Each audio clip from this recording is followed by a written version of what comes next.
Welcome again. All right, so finally, I'd like to. Um, I generalized. I imagined what will probably be going on in your mind because this was going on in mine too while I was studying.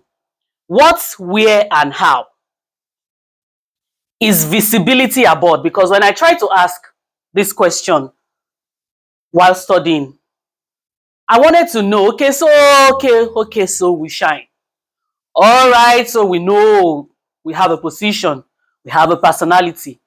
But like I was saying earlier, you can preach the gospel in different places, wherever you are, however you don't have to be on stage. Okay, so where is my own light?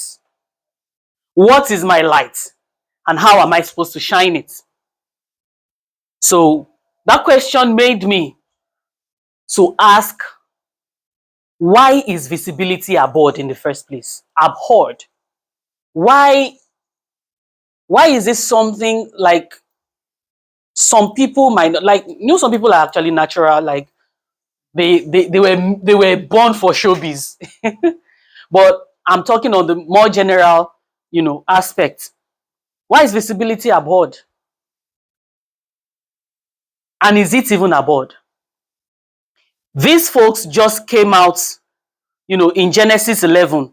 I need you to write that down. Genesis 11, verse 1 to 9. It's a story of these particular folks. Okay, let me let the cat out of the bag.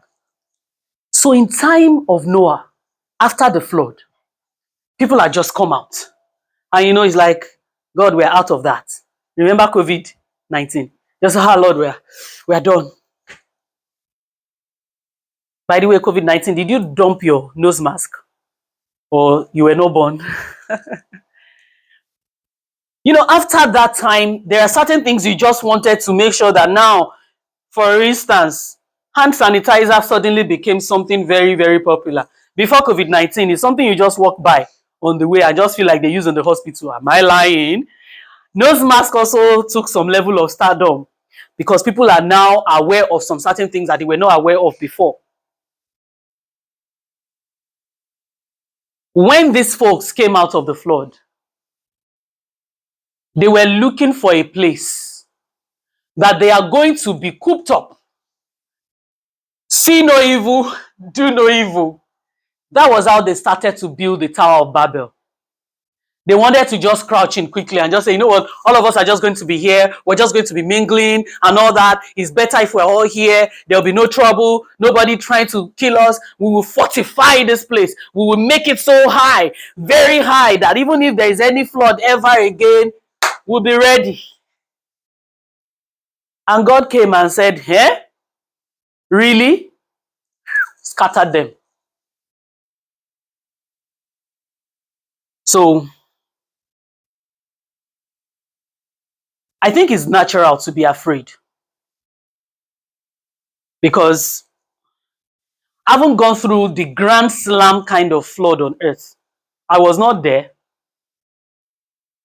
Haven't been through a certain COVID-19 and you saw so many people dead. You might be afraid.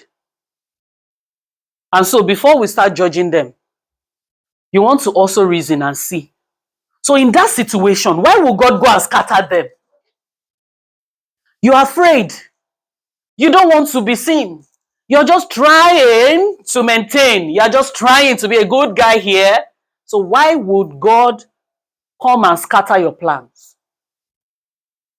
You have decided that, you know what, after I did this business and it crashed, come on, make I just sit down for house.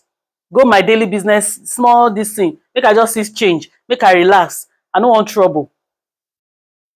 One guy died recently that everybody has been talking about that, oh, he's a great business guy. I think he's into fish farming and all of that. It's possible for some people to say, and I've seen that a lot of time, at least in this climate. You want to do like that, your parents will say, come, sit down here. Sit down, no, don't go and be doing all of this. And that's how they saw this person, So maybe you stop judging them, because in my own children's church, that wasn't the way it looked like. They just told us that they wanted to build a tall building so that they can hear God and all that. You're looking like, why? But with that background story, So you see, so we're not judging because of what I want to tell you now. So don't think I'm judging.